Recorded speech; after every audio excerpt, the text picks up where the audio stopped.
Une des questions qui revient régulièrement, c'est comment est-ce que j'ai pu faire pour évoluer rapidement, pour évoluer fortement en spiritualité et comment je fais en fait pour continuer aujourd'hui. Alors évidemment, il y a la prière, il y a la méditation, il y a vraiment mon rapport à la nature, aux esprits de la nature, d'accord? Mais surtout, j'ai utilisé une méthode qui est la méthode du miroir. Ce que j'ai fait, c'est que pendant des années et des années, eh ben, lorsque c'était nécessaire, bien sûr, je me suis mis en lien avec les esprits de la nature, beaucoup d'esprits de la nature, des anges, des archanges, des guides, des énergies non terrestres, etc.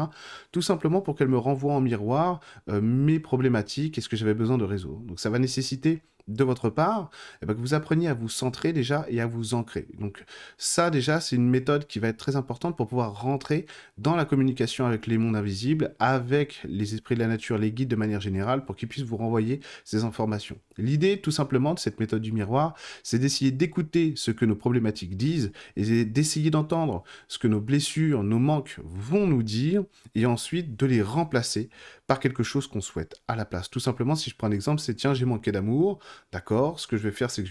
je vais prendre en moi ma blessure, je vais l'écouter, je vais essayer de la comprendre du mieux possible, et une fois qu'elle est vraiment bien sortie, on sent que ça a émergé de quelque chose, et ben on va pouvoir remplacer ça par ce que l'on souhaite vraiment. Et donc être à l'écoute de ce qu'on veut profondément pour pouvoir donner à notre inconscient une autre manière de se structurer et donc d'évoluer de manière positive et surtout de manière plus agréable.